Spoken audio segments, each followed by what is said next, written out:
Welcome to Sips and Spirits, a podcast for those that love spirits of both the alcoholic and spectral kinds. I am your co-host, Chelsea. I'm your co-host, Eric. A little disclaimer for I have to say it. You started off, I was like, welcome. I was like, ooh, it's getting spooky. Yeah. But anyway. I'm getting my spooky ghost host voice. There we go. A little disclaimer before you start. We're not historians. Okay? And I'm going to say this a lot in this episode. We're not historians.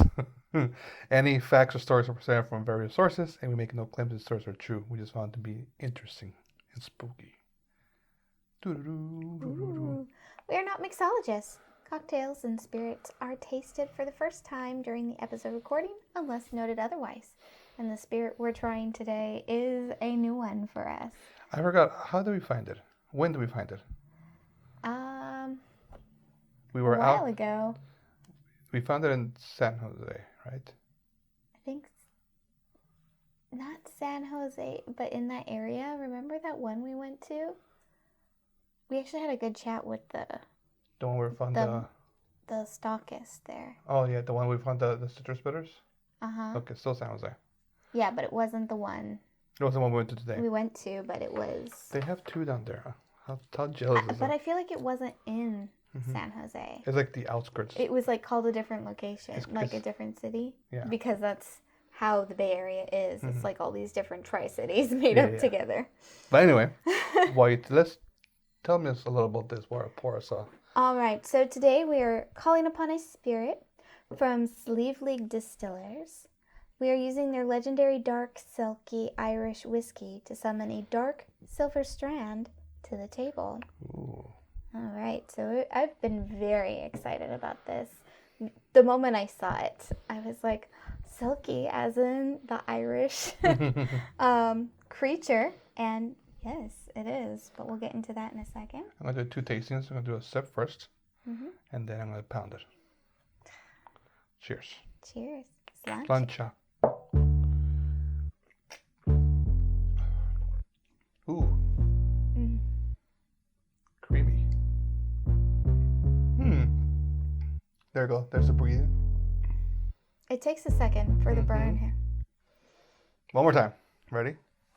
I'm not pounding with you. You don't have to pound me. I'll pound all the way down. Cheers. Oh. Slancha. My whole throat and chest is going warm. I'm still dealing with that air bubble I swallowed earlier. Creamy. Excuse me. Very, very creamy. There's a burn. The burn takes a while. It does. It's very interesting. It's not a bad burn. It's definitely there's a smokiness there. There's a little smokiness to it, yeah. Not as much as Highland whiskeys. But there's a little smokiness. The burn's a lot lighter. It's a similar feeling to a Jameson burn, but it's a lot lighter on the impact of burn. Yeah. Does that make sense? No, it Oh, look at my tongue's tingly. It lingers, but it's pleasant. Yeah, it's not like a harsh burn. It's like a ooh. Let me wake you up in the morning kind of burn. Yeah. Kind of thing. It's very lovely. Very nice. Okay. So we want to taste this. Yes, the cocktail. The cocktail now. So the cocktail is called the Dark Strand. The Dark Strand. Which we found off their website. Stir, stir, stir, stir, stir. Ooh, I like that. Huh. And you were worried. So one of the ingredients in here is tonic water, and I don't like tonic water or club soda. And I was like, you know what? I'll give it a good old college try. And I'm sorry, I'm stirring this, and I'm pretty sure you're gonna hear that the whole time.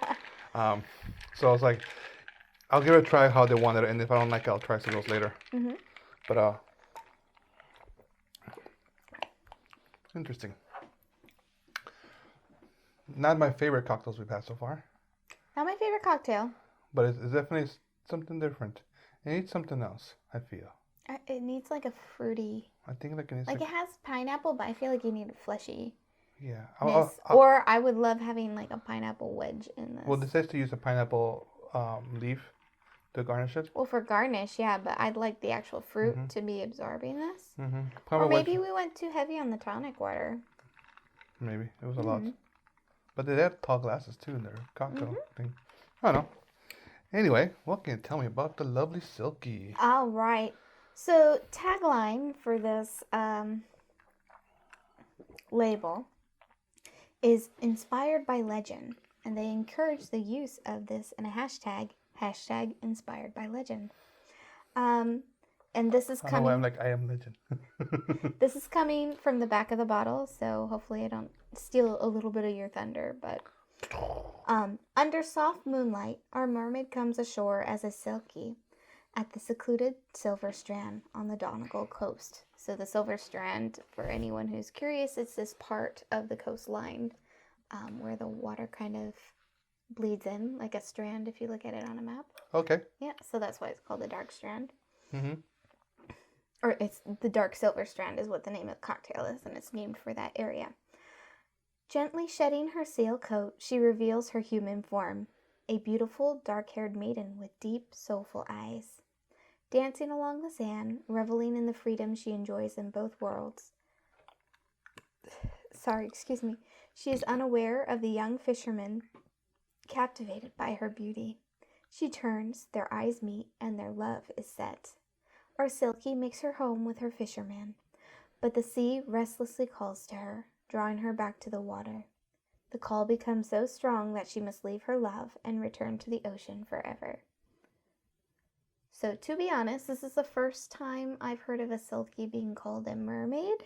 I mean, it makes sense, but from what I know of the Silkie, it's a shapeshifter being who turns into a seal, which could be like the Irish equivalent of a mermaid, because I've heard that like comparison with like dugongs and manatees. I was like, what's the other one that people are gonna know?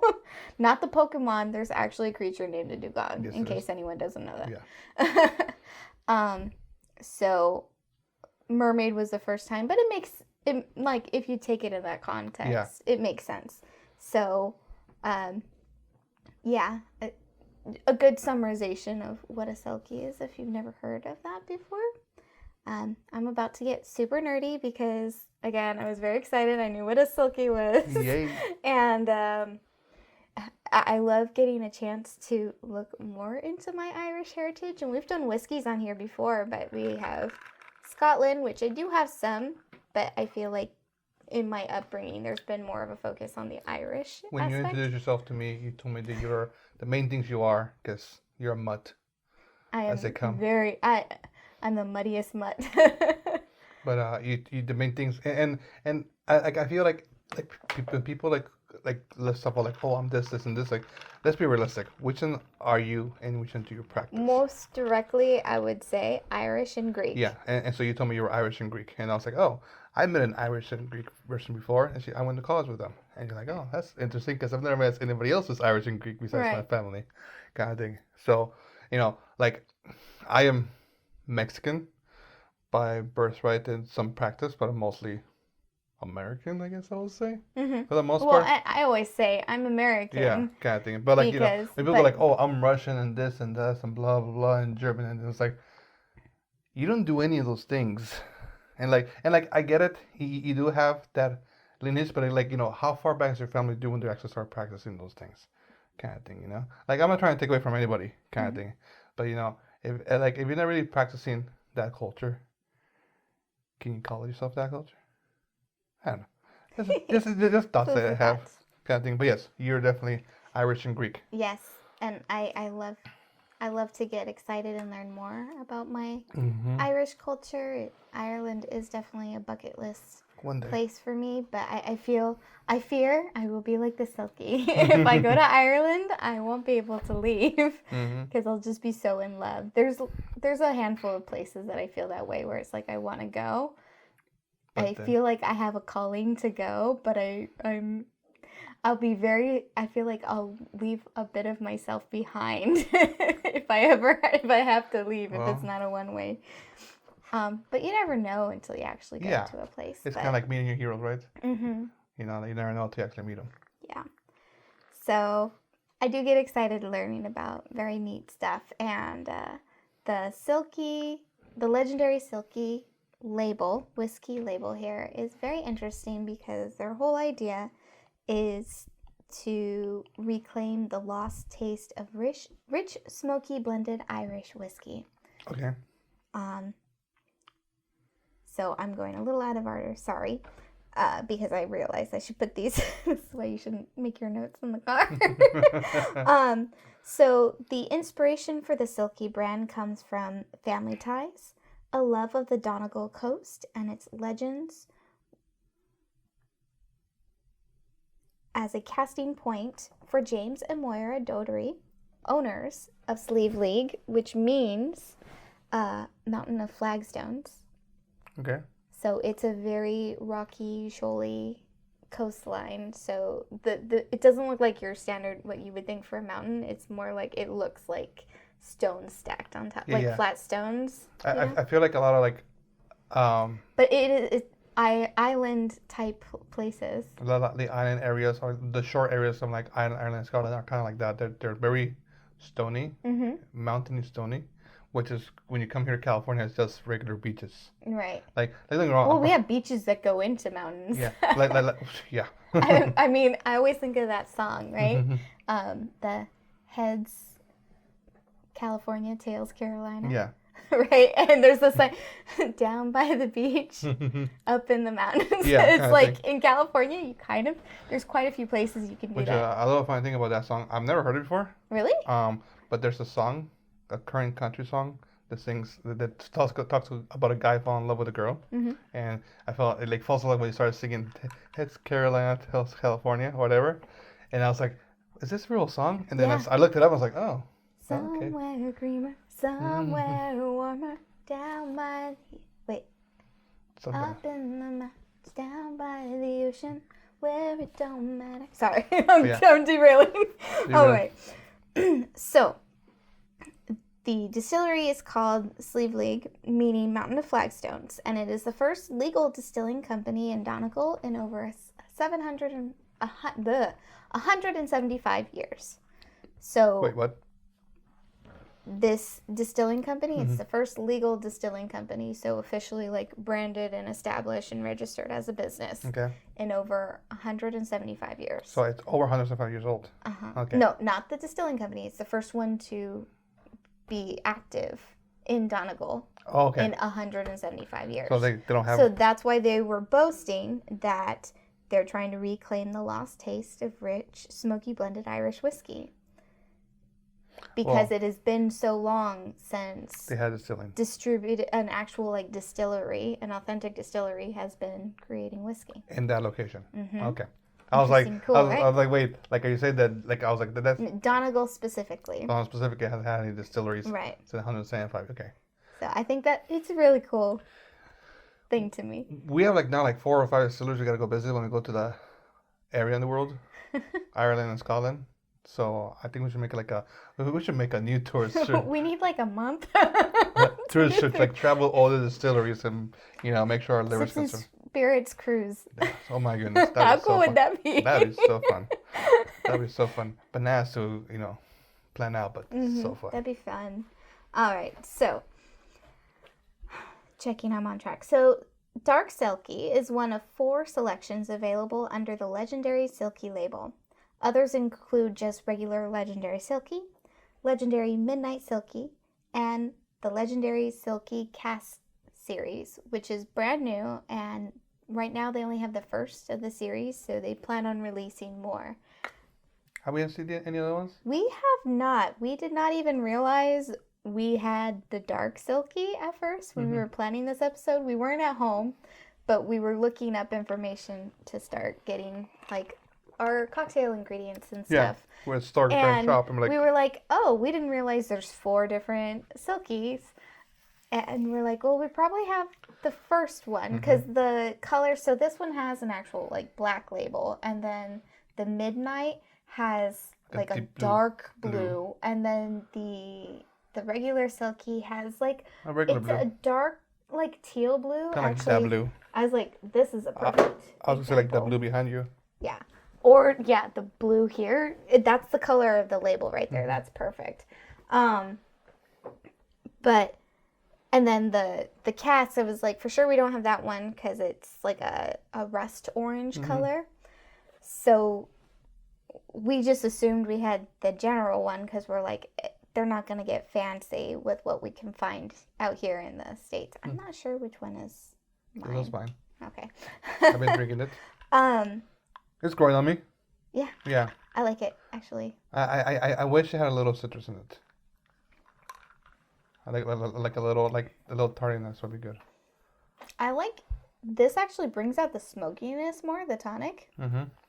We're jumping all over. I apologize, but yeah, when I'm drinking this, I'm getting more of the smokiness than when I was drinking it straight up, and that's what makes tonic drinks. I know you're not a fan of them, but what makes tonic drinks so popular and a staple for a lot of spirits is that tonic. Pardon our cat making noises on our bed.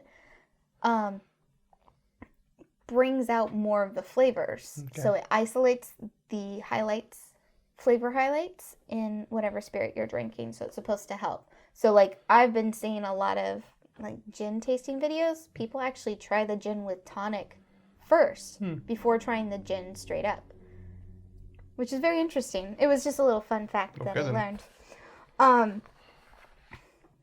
So that's why I'm like, oh, I'm getting more interesting flavors. Like now you mentioned, I'm feeling the smokiness more, which is good. Yeah. So, soft flavor notes, sorry. Again, I'm going out of order. Things were not ordered properly here. I thought it was a good order, but apparently not. For the Dark Silkie, you're going to find soft flavor notes with hints of apple, pipe tobacco, and salted caramel. Okay, I got the tobacco and salted caramel. I didn't get much apple into it. I'm not getting the apple, and I'm like, I wonder how nicely this would pair with like a good, like homemade, or not homemade, homemade too, but like a farm fresh apple juice or apple cider. Like the cider we had recently? Like, I bet it would taste really good. Next weekend we can get with some honey. That would be delightful. Next weekend, when this comes out, it's what happened already, but. All right, so you have that and the salted caramel, and then it develops into dark chocolate licorice, not the candy, like black licorice, when they say licorice, and oak wrapped in a warming, dry, peat smoked blanket. I get the oakiness. I'm not getting much of the dark chocolate either. But I get the dark chocolate. The dark chocolate is the transformation. It's when it starts to transfer. I get the dark chocolate, and I definitely have the tobacco. That's what the smokiness flavor is. It tastes like a cigar. I'm like, this would be great with a cigar. Yeah. Like the cigars that I like, this would be very good with it. So according to Silkie's website, so I'm very curious about this, but I have a fun little final fact here about Dark Silkie.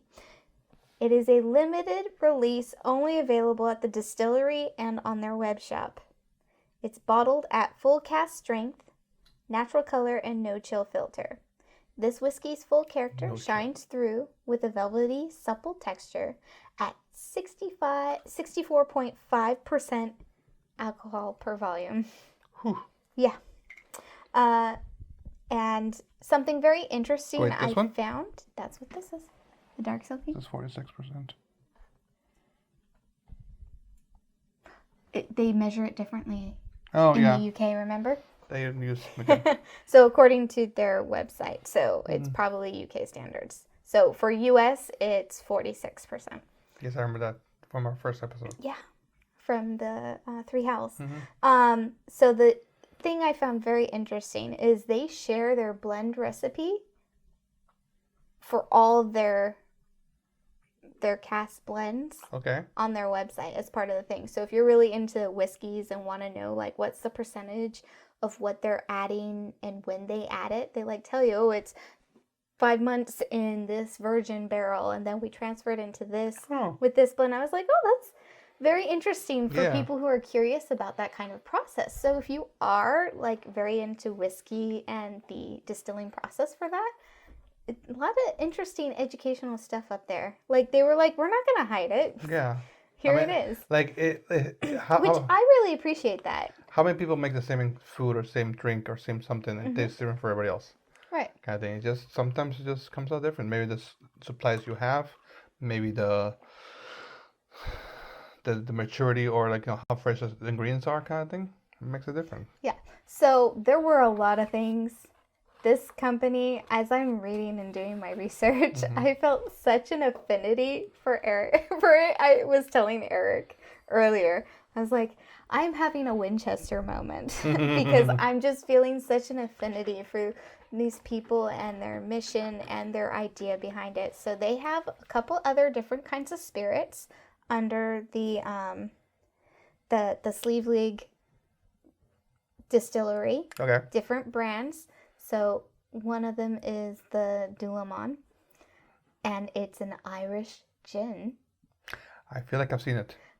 I'm wondering if we have, and if we see it in the future, I really want to get some because it sounds so good. It sounds very familiar because I remember seeing Irish gin, and it sounds very like a weird name that's kind of hard to pronounce. That's hard to pronounce, but I was like, but the Tulamon sounds right. Right. So there's that one, and there's another one. I can't remember what it is, but so all three of them are inspired by Irish legends that come from the Donegal coast. Cool. Which I think is super, super cool. And if you are... Once upon a time, I was very into the whole nautical.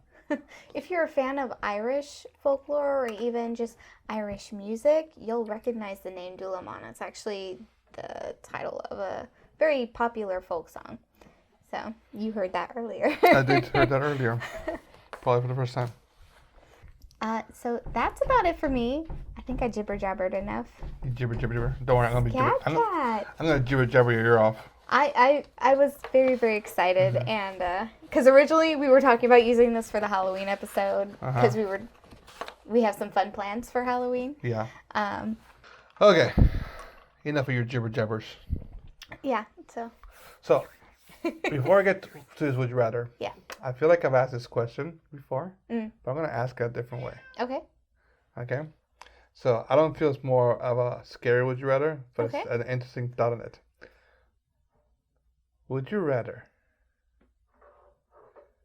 What are you doing? I'm petting the cat, Oh, and his tail's hitting the cord. Okay, I was like, what are you doing? Are you making this down there? Would you rather become a haunted doll? Or would you rather be stuck in a haunted mirror? And you're haunting through the mirror. I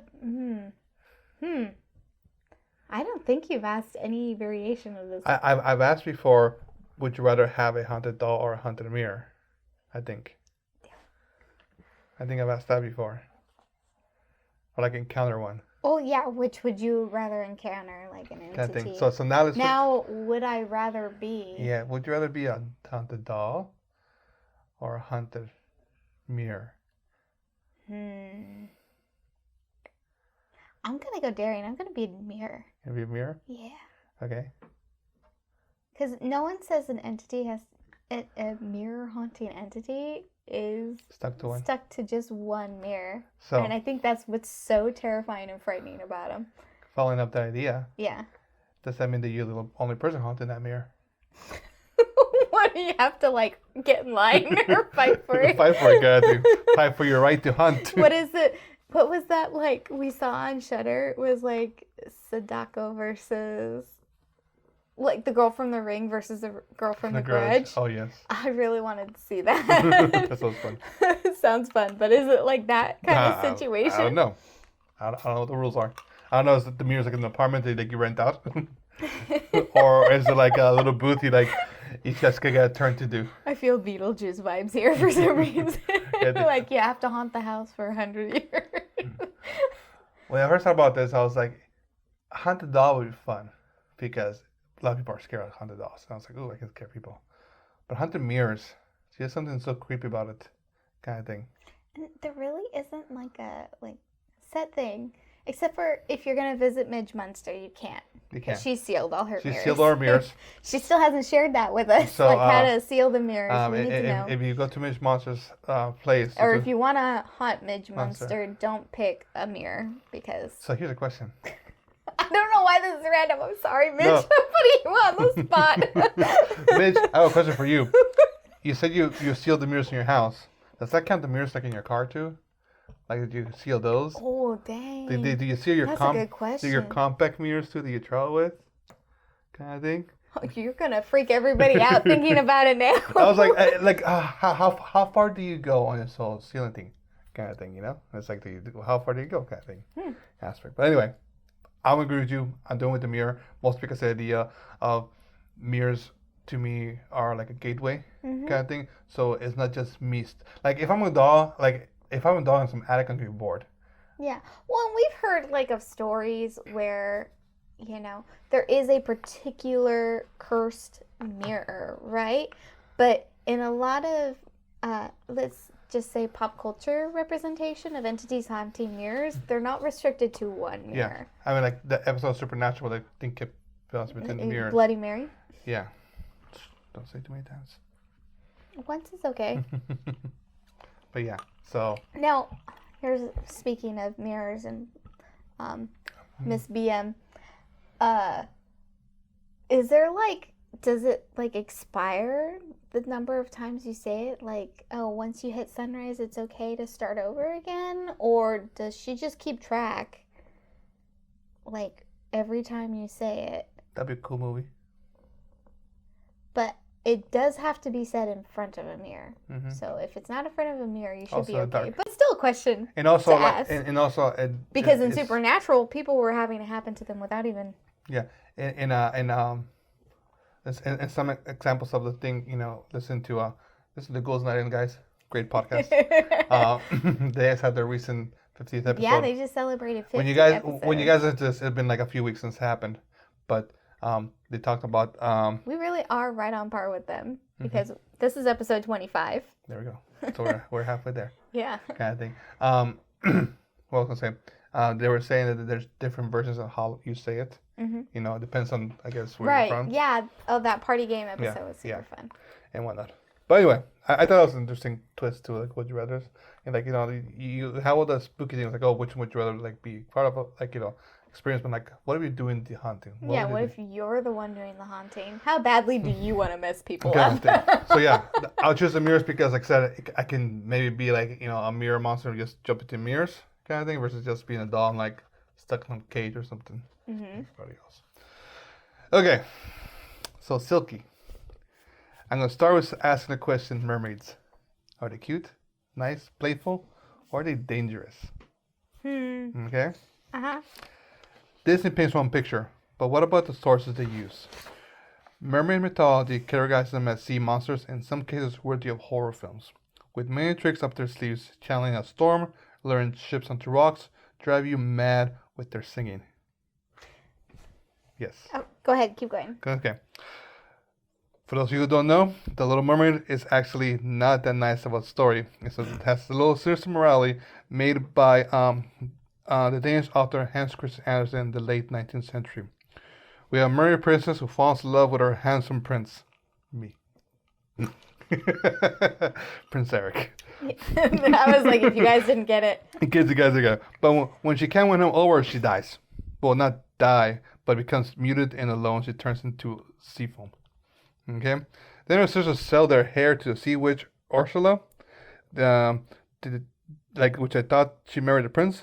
Like, this is the source. I've never read the book, so I don't know how it goes, but this is... I actually never have read it either. So, like, the source was, like, going off on this random, like, different topics kind of thing. So, in exchange for their hair, they could get a dagger that the mermaids must use to pierce the prince's heart in sleep. And then it was saying that Ariel was supposed to stab him and washes I've heard of that the blood over her feet, and she'll grow back her tail and return to the ocean. So something between turning to foam, she came back to a person to go stab her possible boyfriend. But she couldn't stab him. She tries, like, I can't, I love him so much. And then angels appear. And because she held back and killed him, tell her, like, hey, if you want to become an angel and become immortal, just do, like, all these deeds for us. Wow, that jumped all over the place. It jumped all over the place. I have no idea what's going on. But that's the mermaid. Most people stop with the sea foam, but I have heard of the sisters making a deal with Ursula. So, I was like, does Ursula fall later in the story? That's interesting that they give their hair to Ursula. Well, so you think about... You guys can totally correct me. Again, we stated in the disclaimer. We're not historians. We're not historians, but I believe Hans Christian Andersen is happening around or right before the Victorian era and the obsession with death and observing it and the fascination with it is what I meant to say. And you have that became very popular in the Victorian era. The hair ornaments made from your deceased loved ones. So interesting correlation. Possible tie there. I'm pretty sure he is around during that. 19th century, I don't know. Oh, yeah, so that would be the 1800s, which is Victorian era. So there we go. Huh! High five me! Okay, so let's travel a little bit away from fiction tales. Let's go to Japan. Okay. Mermaids there have a snake body and fangs. So instead of a half fish, now you have a snake person. Yeah, I would not want to meet a mermaid. The picture is a snake with a person's face at the end. Nure Ona is what the Japanese call this creature. Face and hair of a woman, but the eye and teeth of a snake. She sits by the stones, cradling a bundle to trick humans into thinking she's a distressed mother holding baby. If someone tries to pick up her bundle, it becomes so heavy it pins them to the rocks. Then Nure Ona uses her long, pointed tongue to drain their blood at her own pace, enjoying her drink or shucking it down depending on her mood. In some lores, she chokes her victims with her hair. Again. The hair! What the... So, we're going to go to Scotland now. Oh? We have the Blue Men of Minch. Isn't that the band? Is it plural or singular? Blue men, plural. They would hang out on this one particular strait. According to legend, they would appear in groups with only their torsos raised out of the water. These Blue Men of Minch would wave to sailors in a friendly manner, and the sailors will assume they're innocent people and need a rescue. But when the sailors get closer, they will use the unnatural blueness of the men's skin and the elongated, twisted features of their faces. They will notice. That's what I meant to say. Okay, I was like, they would use what? They will use it. They'll use their charms. Unfortunately, sailors close enough to recognize the blue men were close enough to become prey. The blue men will drag them into the water and feast on their flesh. If you read the Odyssey, which I have not, you know that it tells of one man's quest to get home, despite all the hard work of all these evil women, like an excuse the guy would use coming home from a bar. I'm sorry. Can you repeat that? What? Odyssey. What is the Odyssey? It's a guy trying to get home. All his obstacles are evil women. And he's like, I'm just trying to get home, honey. I really am trying to get home. Excuse me, I can't get it. But these women, they're just stopping me the whole way home. Oh my god. Okay? Talk about a weird parallel to Dante in a way, Yes. right? Greek mythology, how fair they are to women. That aspect things. Oddly, like this bizarre. But none of these bar wenches stand out more than the Sirens. Creatures commonly depicted as mermaids whose beauty is only matched equally with their deadly songs. However, in the original text, the Sirens have bodies of birds, and the only beautiful thing about them is their voice. So more like harpies than mermaids, but if you still encounter any of them in the travels, be careful. So according to the source I found in the original text of the Odyssey, the Sirens or the Siren songs came from harpies, or harpy-like creatures. Again, I've never read the Odyssey. Perhaps the oldest known mermaid myth is the Syrian Tale of Atargatis. She was a goddess who fell in love with a human shepherd, but her divine strength accidentally took his life. Overcome with grief and guilt, Atargatis attempted to take her own life in the ocean. Gods usually turned to fish when they dove into the sea, but the goddess was too beautiful for that fate. The transformation stopped halfway through, and she became the first mermaid.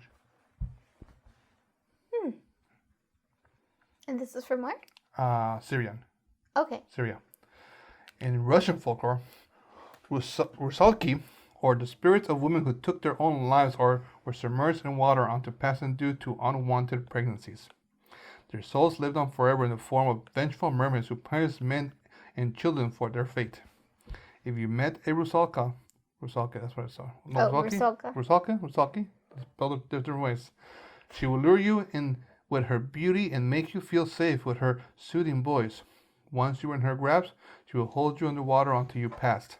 In some version of the story, she will instead tickle you to your end while she laughed herself. In Soviet Russia, we tickle you to death. So, now I'm going to get to the Irish in the Silkie. Finally.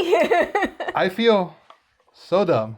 And I told you this week that I felt so dumb. He was like, I felt so dumb. And I was like, why? He's like, I have to save it for the content. I did not realize the Song of the Sea is about Silkie. They're calling her a Silkie the whole time. I have not seen the movie fully. And this is true. I don't pay attention to it. To be fair, you've walked in, usually at the end. I walked in different parts of it. I've walked in like the beginning, the end of the Dulamon song. And you usually walk... Yeah, the end of the Dulamong song, which is like, that's a lot of chaos going on there. You tend to walk in, I'm pretty sure, with the Owl Witch when they're in her house. Yeah. Like, not even at the beginning, like halfway through when they're up in the tower. And you're like, okay. I'm like, okay, that's cool. And then you usually come in when Saoirse's singing. So yeah, I find, like, and so when I was reading the description of a Silkie, I was like, oh, this story makes so much more sense to me now. So in Irish folklore, Silkies are seal women. When these creatures want to go on land, they simply peel off their seal skin and reveal their human forms, stowing their skin behind rocks. Unfortunately for them, any man can make a Silkie his bride if he steals her skin, as long as it keeps the skin in a hidden place and oils it frequently. Silkie love stories always end up in tragedy for the man and their half-Silkie progeny. There is word. As land-bound Silkies never stop hunting for their skin, they inevitably find them and return to the sea, never to see their husband or children again. I mean... So sad. But, dude, that's a dick move. Mm-hmm. So, let's go to France now. You should have saved Ireland for last. I should have saved Ireland for last. Or done first. I should have saved Ireland for last. Okay, France. I have a lot of notes. Melocene? Melocene? Let me see. How do you pronounce that? Melocene. Melocene is a sea creature from French mythology with a few tweaks on the traditional mermaid model. Her parents were a fairy and human, but the mortal father betrayed the magical mother. When Melocene learned of the betrayal, she imprisoned her father in a mountain. Her mother, furious, cursed her. From then on, she would turn into a serpent below the waist every Saturday. The beautiful Melocene eventually won the heart of a king, though she made him promise not to peek on her on Saturday. But of course, he did, and when he saw her monstrous appearance, she flew away. I'm sorry, she flew away? She flew away. The serpent lady. Beauty. Serpent half-goddess lady. Flew. Not slithered? Like a dragon. Not dived? Just flew away. Only Asian dragons, like, I don't slither know. Fly. I don't get They're that. the French. I don't know. I mean, that's kind of a good, like, they're French. There's the excuse. So, in the 16th century, the world was particularly human-centric in the idea of, like, things. People believed in the creatures of the sea were just the underwater versions of terrestrial animals and plants. So when French naturalist Coligny Rondelet came across a sea creature that resembled a monk in 1554, he naturally concluded that he was the oceanic counterpart of those earthly figures. A description of the animal is pretty horrifying. It has a human head and face, resembling in the appearance of a man with shorn heads, whom we call monks because of their solitary life, but the appearance of his lower part is bearing a coating of scales, barely indicating the torn and severe limbs of joints of the human body. The creature is now believed to be a giant squid, though the whole story could have been a hoax and part of Rondelet. Oh, I was going to ask, is that what's supposed to be a monkfish? I think so. So, we're going to go to Arabian Nights. Good grief. It keeps going. It They're keeps going. everywhere. Everywhere. A collection of Middle Eastern folktales, originally But these called are more like 1001 Nights, contain many colorful descriptions of mythic creatures. Perhaps the most off-putting is the text take on the mermaid. Moon faces and the hair like women's, but their hands and feet were in their bellies and they had tails like fishes. Terrifying appearance aside, the sea people essentially lived just like humans. One protagonist in the Arabian Nights even spends more time in the underwater realm ruled by mermaids. In Japan, once again, they also have the Ningyo, are totally different kind of mermaids that you probably used to. Instead of traditional half-human, half-fairy hybrid that is so common among Western mythology, Ningyo take various forms. They have a lower body of a fish with the upper half of a monkey, the whole body of a fish with the face of a bird, reptile, or even a human, and often sport grotesque razor-sharp teeth sprouting from their mouth. These creatures are more than just awful to look at, however, they supposedly possess incredible power too. And that's a lot of facts about mermaids around the world. Just like in Nessie, we did. How did we end up on mermaids, though? Well, when you look up silkies, You're like, there's no scary stories for silkies. silkies aren't It's scary just number one. sad. Like when you look up silkies, they put them in the same family as mermaids. I mean, which, again, we It's totally like understand that. Tarantulas and spiders. When you talk about tarantulas, you're thinking I mean, all spiders facts kind of thing. yeah. You know, so you think about silkies, it falls into mermaids and all these other things. So I asked a coworker because my work has a lot of Indian people, and I go, "Do you guys have mermaids in India? Like, what's your belief in mermaids?" And I forgot what the name was that they gave me, but they don't really have mermaids, but they consider mermaids fairies. I'm like, where is the mermaid on the... Where's the mermaid on the map? Where is India on the map in regards to bodies of water? Right above the Indian Ocean. That makes sense. I knew you could ask that question. He was prepared. He did his So homework for here's Chelsea. Africa, here's the Indian Ocean, India's like right there. If this is your first time listening, I'm geographically challenged. Like, this is no joke. We can walk into a store and I could still get turned around. Not lost, but I get turned around like, I thought we came in that way. And he's like, no, we came in that way. And I still don't believe him, but then he's right. And I don't want to admit it. Nope, you don't. But yeah, so they don't really have mermaids or as a separate creature. They believe mermaids are part of a fairy folk kind of thing. You know what I'm Which, saying? you know, I feel like I've heard like that kind of a variation too. Ready for some stories? Whoa, that's not all of it? I guess I have stories. so many. I ran out of room for notes. I guess stories I have not for you. so many notes. You want to go through your notes or want to go to stories first? Let's do the notes. Because I have two stories. Okay. One's short and one's long. Yeah, let's do the notes so I don't forget Okay. stuff. All right, so mermaids and Disney. To be fair, Disney redeemed themselves on making mermaids not scary by making them scary and Snap. Crackle Pop. Dun, dun, dun, dun, dun, dun. Was it Pirates of the Caribbean? Were they scary? She ends up dragging that. Oh, spoiler! She ends up dragging that guy down at the end that he was trying to save is that her. a difference from other women though? But they ate half the crew. Is that a difference from? That's how you stop. Just FYI, I don't think the camera can see you. Or they can see me. Because you're like facing me. No, they can see me. Okay. Oh, see the camera there. Okay. But okay, I get what you mean. Disney redeemed themselves because you never really know if you can trust the mermaid or not. Because all her sisters, like, were eating people and she just got stuck in the tide. Yep. Sucks for her. And then she got her revenge at the end there. So that's Disney. So Disney did like, yeah, we have Ariel, but we also have this chick too.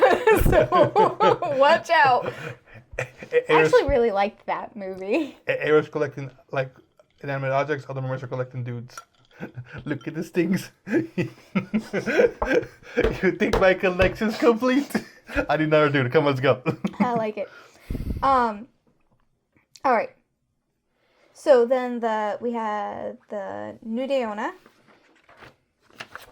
Nude, I'm guessing. Japanese. Japanese one. We First have Japanese mermaid. Nudeona, yes. Yeah. So vampire question mark? Snake with it's that drinks blood. so it's, that was the thing. You've seen it before. It's a long snake with the woman's face. Just the face. Yeah.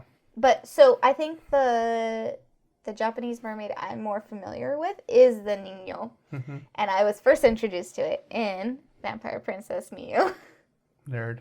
Yes, I love that series I was so like, much. when they said like a mermaid like with the monkey, I thought of that like skeleton and the tiki community the has. Fiji The mermaid? Fiji mermaid. That's what I thought. I was like, Yeah, oh. that's accurate. But I know in Vampire Miyu, she called it because they're called Shinma, which are just like different kinds of demons. Mm-hmm. But I don't remember if it's an episode or it's part of like the mini series because there's different versions of everything, and I'm getting really excited. Nerd. Super nerd. That was like one of my very first animes. I decided to marry you. I love it. You know what? You hush with your like One Piece collection. Figure collection. Hey, that is good. But so, anyways, there is a mermaid character episode. And she starts off looking like what we think of Little Mermaid, right? Mm-hmm. And she turns into a very ugly, scary creature. Isn't Ponyo supposed to be like a mermaid too? No. Like Ponyo is like inspired by the Little Mermaid? Question mark. Okay. Feels like a big leap from one to the other. If you watch them side by side, it's like the whole they idea. both have red hair. I mean, the whole idea that she's a fish and she turns into human, falls in love with the boy and wants to stay human to be with them. Kind of idea. And that's where it stopped. That's where it ended. Yeah. They didn't even get his name right. Ponyo? The boy she falls in love with. Oh, his name's not Eric. No, it's not. His name is Eric. No. Okay, I missed that. Yes. Come on. All right, so there's that. And then we have the blue men of Minch. Are piranhas? Piranhas? No, look at it. Yeah. They're weird I don't looking. think they have piranhas in Scotland. There are now piranhas. I'm reading this like blue men of Minch, and they go like, and they like waving at the sailors, but they seem like they're drowning. I'm like, are they like, hi? Or they're like, come ashore. It's safe. You can land here. It's probably more what they mean. Come hang out with us. But it's just in this little strait of water, so it's not even in the ocean. Right. So then, Greek sirens equals Sinbad. Who's bad? Sinbad. But that's interesting because they list sirens, and then you have harpies. Yeah. Which are both supposed to be really good singers, but sirens are more associated with like water nymphs. They're not water nymphs. No. They're different, but they're usually like in that category, you know? So I've never heard of them being called harpies or like bird-like. So in like according to what I researched, again, I've never read the Odyssey. I always wanted to, but there's my other note. So you never had to read the Odyssey in high school? Look at my face. You went to an English-speaking school in high school. Yeah, we had like 90% Hispanic, so we're not going to read the Odyssey. I had to read the Odyssey in freshman year. Yeah, we read Romeo and Juliet. I also had to read that, and annoying. We had to read that too. How did you miss out on the Odyssey? I read those other ones. I don't know. I forgot what the other one book was, but it wasn't the Odyssey. And it's so sad. Because the AP class read the Odyssey. And they're like, I have no idea what's going on. I'm like, that was mine. And I was like, I wanted to read that. By the way. Yeah. Never read the Odyssey. It's okay. It's okay. Like Homer's like a hit and miss. Yeah, well, that's the thing. The thing is like, it's not exactly, like, it's interesting when you get to actually talk about the content material, but personally, I don't find it a very really interesting read. Because, like, no offense to English teachers, but they have a script they have to follow to tell you what the story is about, and necessarily is always the case. Yeah, I know. Lord of the Flies. Lord of the Flies, all over again. Okay, so we talked about monkfish possibly being. You said moon faces. Moon faces, somewhere in there. That's what I heard. Which one was that one? After the monkfish. Monkfish. And then my note for the Russian mermaids, Rusukli. If it's a Rusuki or it's Rusuka. Rusalki. It like Selkie. Mm-hmm. Silky. Kind of very similar. But even if you add the A instead of the E, it's still very similar. Interesting ties. Lots of ties we're making. Yes, moon faces for the Arabian Nights. Arabian Nights, yeah, moon faces. Is this because like a lot of aquatic creatures are connected to The moon. the moon, the ocean? Probably. I don't know. I've never read Arabian Nights either. Flew away. And then Song of the Sea. We need a special mention for Song of the Sea. Song of the Sea, yes. Beautiful, beautiful. You have to check it out if you haven't. Cartoon Saloon makes some of the best Irish folklore films out there. You want something that's coming from the land and culture itself. I don't know if this works for everybody, but Wolfwalkers, the main song, calms our sun down every time. Which is, ironically, you had to pick the one thing that's not Irish. I mean, there's Irish stuff in there. But Running with the Wolves by Aurora Yes. is not. No, of course not. Not at all. That's what I'm saying. It's Yes. the one thing that has nothing to do with anything. It's perfect for the movie. Can't deny that. And I love Aurora. I'm a little fangirl.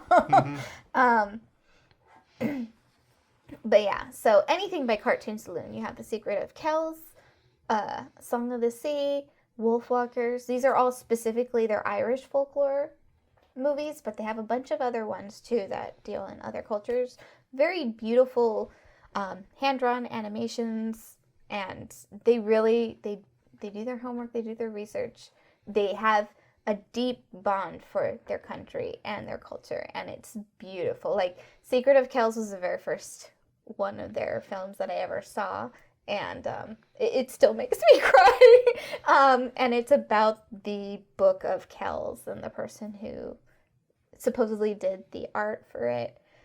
You guys have to do more research. Again, this is the episode you find out how much of a nerd I am. I was in Wolfwalker. I haven't seen any other ones, but they're very pretty and they're very interesting. Beautiful, and they really do delve into Irish folklore, and just it gives you the realization of how many shape-shifting creatures exist in Irish folklore. And if you're gonna run into a werewolf, it would be in Ireland.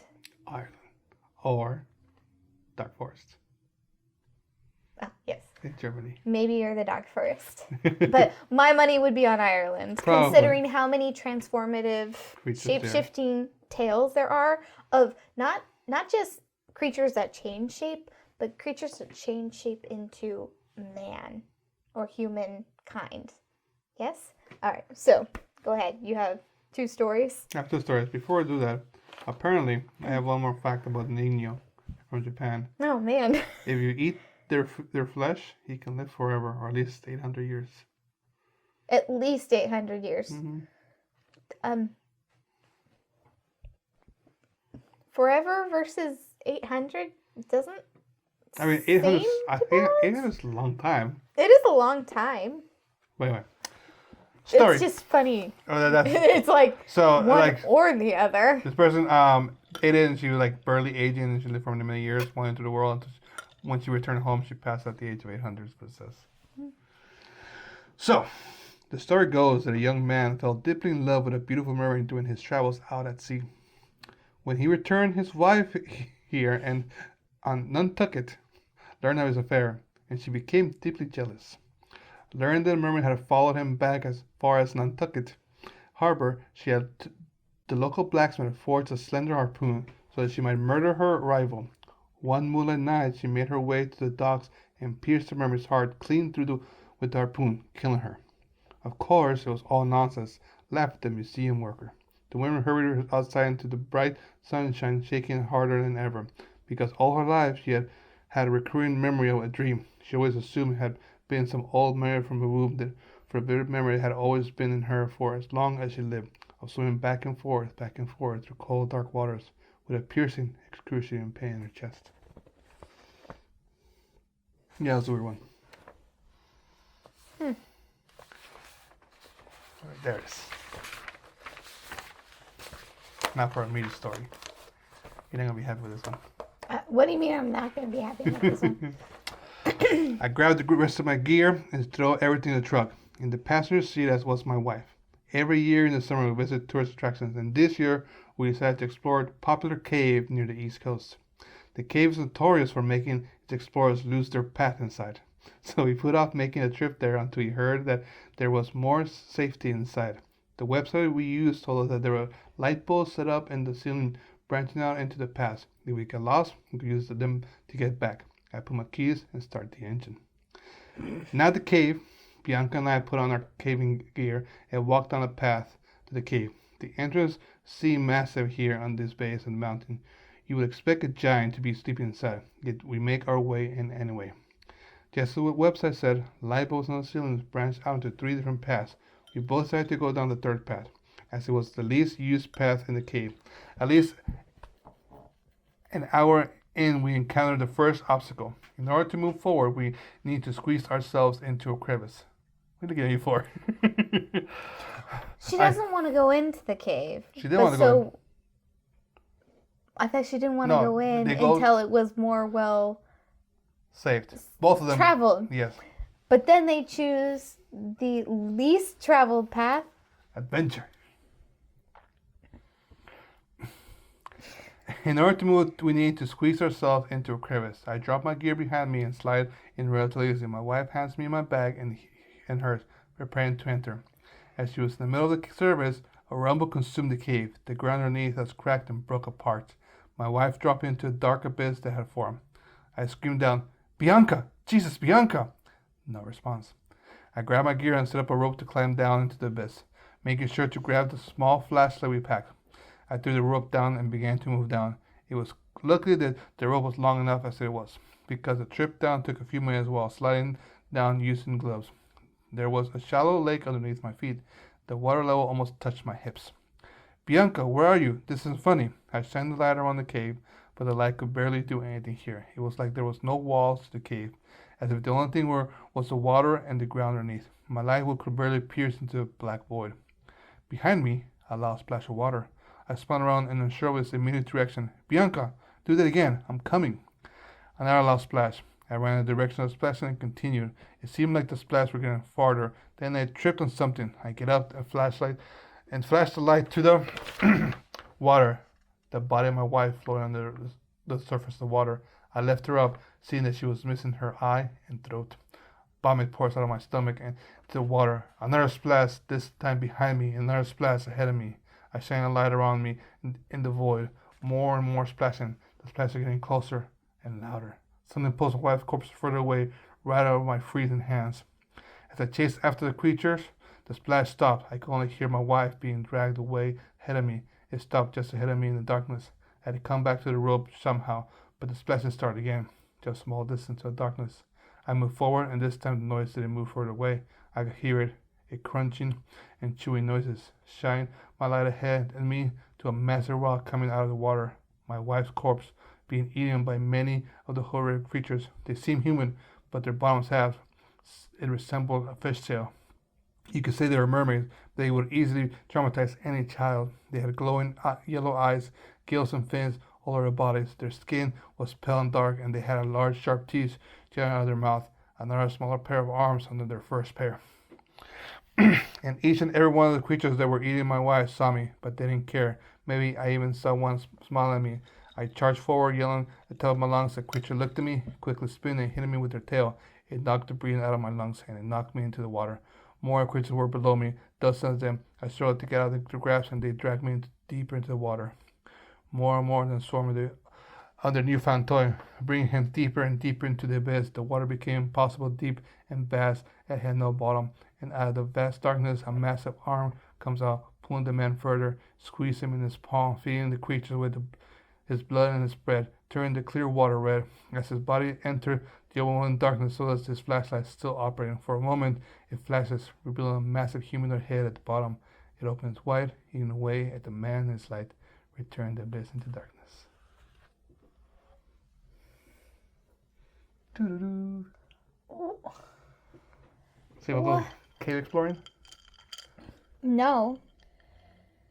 But Cave diving? that just took so many different levels. Oh, the levels. Yeah, because they start up here and they fell down. And I'm so sorry, but there's this like Scottish song that's in my head this whole time. You're talking about all these mermaids. Uh-huh.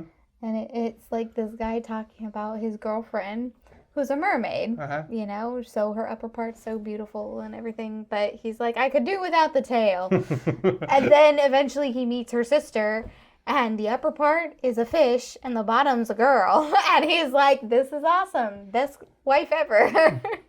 I got best of both worlds right now. Yeah, that song. I don't know what it's called, but it's like I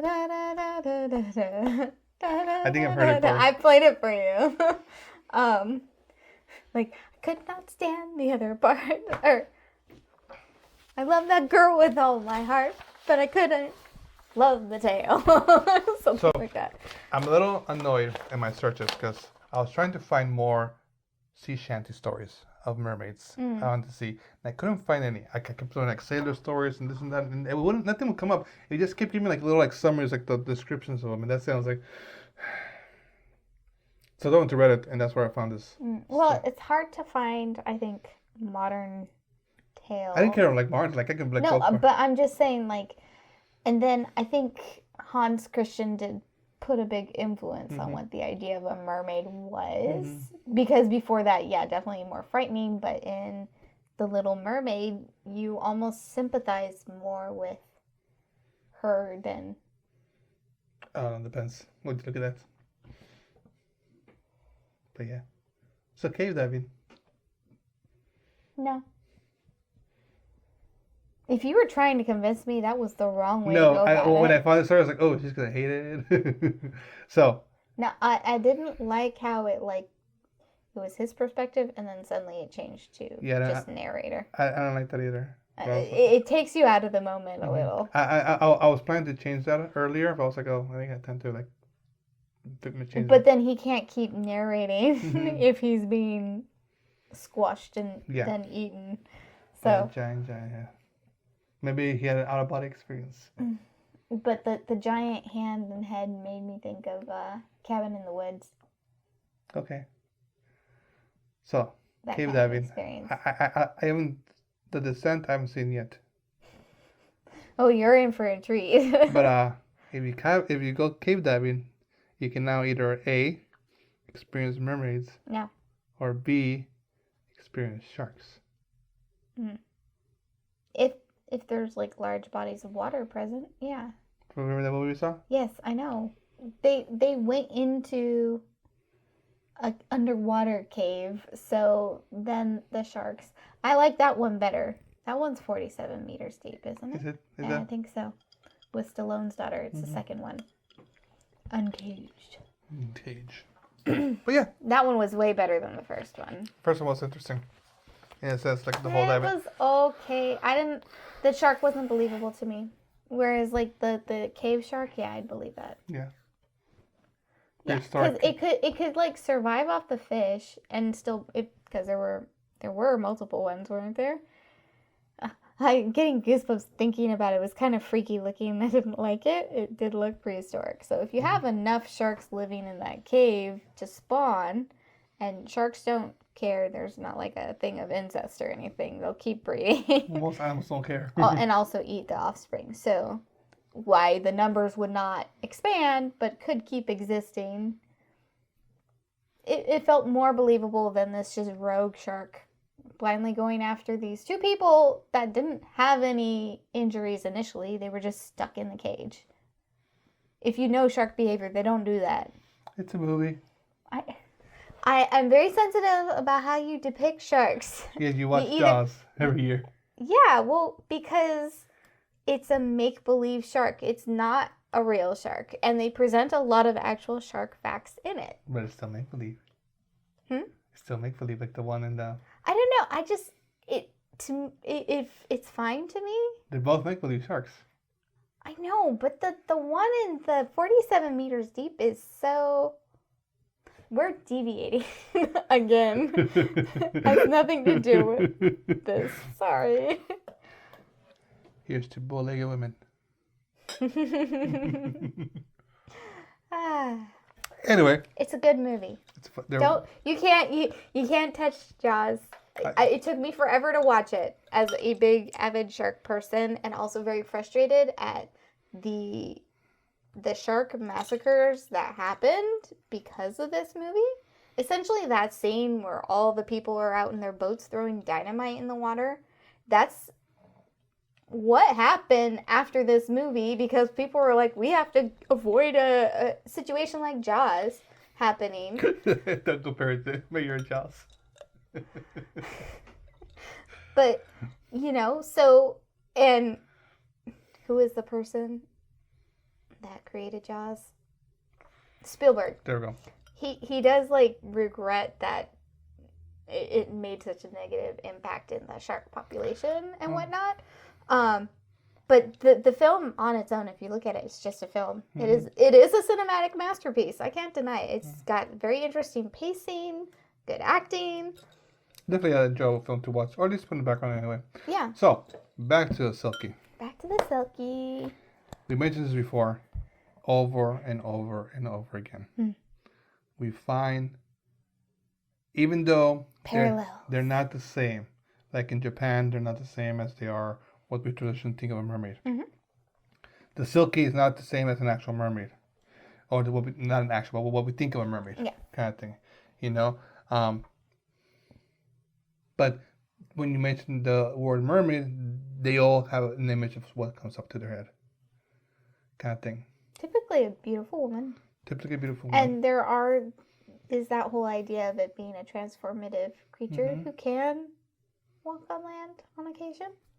But or also lures people. It's like, I feel like you get the blurred line when you have mermaid, and then it starts to like mesh into sirens, because sirens usually are described as just like beautiful women. Nothing fishy about them. No pun intended. Says them being other than suspiciously, what are all these women doing laying out on rocks? Like, hi. Because when you're traveling as a guy, you see a woman on the rocks and say hi. Like, yeah, that's completely safe. It's the greatest douche trap. I mean, kind of thing. And it's very unfortunate that when you look at Mermaid mythology, it's all, for lack of better words, a male entrapment. And I mentioned this earlier, it's like all these stories make you feel very, like, sexist towards women. It's like, no, it's like.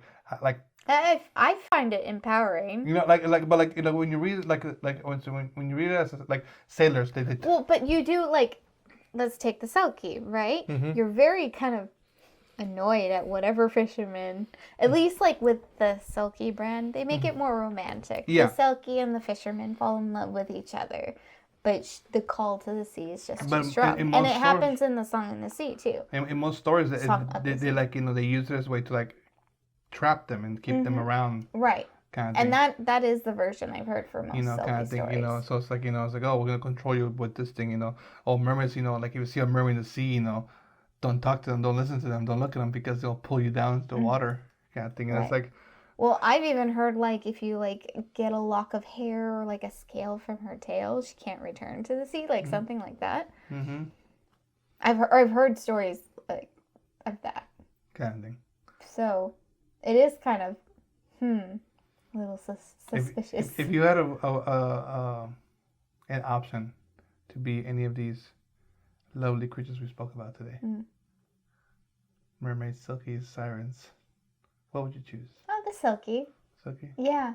Because I think that's neat. Like, you don't suspect her because she looks like a seal, right? It's not until she comes to shore and takes off her coat, which, I mean, like, how glorious would a seal coat be? I know. She's pretty round. But, I don't know. There's a beauty to it. Mm-hmm. And then it's almost like when she's the seal, the freedom, right? They describe, it's like it doesn't matter. It's the seal. Mm-hmm. It's this beautiful ocean creature, whether or not you think they're beautiful. The Silkie doesn't care. The seal doesn't care. Nope. But yeah. And then there's that safety of being with the seals, right? Safety in numbers. Okay, you ready for this?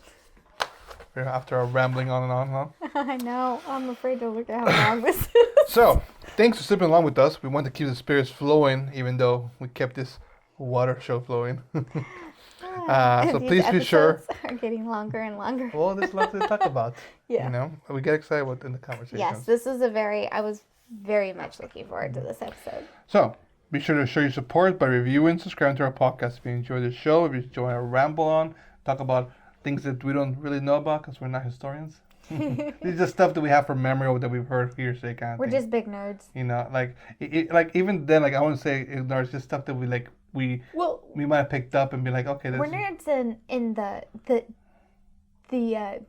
the search for interesting stories and tales. Yeah. Right? We get excited every time someone has like some creepy cryptid or supernatural experience to share with us. We're like thirsting for But we're it. not nerds in the aspect that we know every single detail about it. Well, okay, now you just turned my nerd of like child of wonderment into like annoying, like I will strike you down with my what I can't even do it with my superior knowledge. Yeah.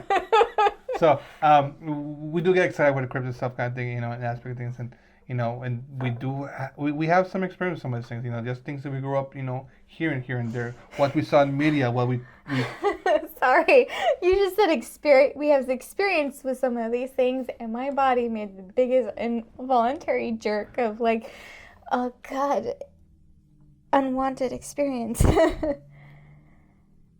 I don't know what you're talking about. Oh, cryptids, you know, in the spooky world. That's why we get excited about talking about these kind of things, because you know we come. As we talk more about stuff, we realize our similarities and our background and when it comes with this, for lack of a better words, the occult. Yeah, so why can't we find the similarities elsewhere too? Yeah, kind of thing. If so, it wouldn't just be stuck in our two upbringings. yeah, kind of thing. So you know, and so we do get excited in those kind of things. You know, we just talk about like what our experience growing up. What have we read? What have we done? You know, like I used to read Greek mythology as a kid a lot, and you know, occasionally there'll be like, you know, stories of mermaids there, kind of thing. And so like, you know, that's my perception of it, The Little Mermaid, kind of thing. You know, never read the actual book, kind of thing. So if you like that, tell other people. Tell like what you think about us and whatnot, and come hang out with us and drink along. Fantastic spirits, man. But honestly, you want to keep us to yourself, that's fine too. But like, let us know you're there. Yeah, come say hi. Because we love, as you can see, we love conversation and going deeper and deeper into it. Tell us what your country has for mermaids. If you do. If you guys are from India, or if you listen from India, you have that. Correct me on my thing if I asked the right person on that. So, yeah. Yeah. And just another reminder that we do have an email list. So every other week you get, when we don't have an episode, we have a newsletter release of, yeah, I'll take this and you can take that. Just keeping you up to date on what's coming up, what's happening, some of our favorite cocktails that we're drinking right now, and even we share what's happening with some of our favorite spooky friends and stuff. Like we bragged about in our last newsletter, the amazing art by Drew, and the delicious snacks from yeah, Deadly Sweets, which I gotta order some. Deadly Sweets, I love you guys. Yeah, so we kind of try to do a little mix of like, hey, here's some things you might enjoy if you haven't checked it out yet, but also here's what's coming up, and here's things that we're enjoying that if we enjoyed it, you guys might like it too. So we like our email newsletter. So if you're interested, you can join us on sipsandspirits.com/happy hour. Or you can follow the link on our link tree, which is posted in all our social media platforms. Yep. Makes it easy to keep things updated. And then, as always, you can find us on all podcast hosts and YouTube. So if you prefer to watch this versus listening to it, we are on YouTube, Sips and Spirits. But you can find us on all the podcast hosts everywhere. So if you have a particular platform, maybe you're not an Apple podcast person, that's totally fine. Apple phone. Yeah. Even though, yeah, anyway. We've got other places that you can find us. Yeah. So we also have a website, citizenspirits.com, as well as Instagram, Twitter, Facebook, TikTok. Some we're better at keeping up than others, but you can still follow along with us. I think all those platforms get a little update posted. If you choose, whichever platform you choose, you decide to contact us on those platforms, we will respond back. One of us will. And then whatnot. Yeah. So that's it for me. That's it for us. Yeah. So, ready to close the barrels? I am. Cheers out. Cheers.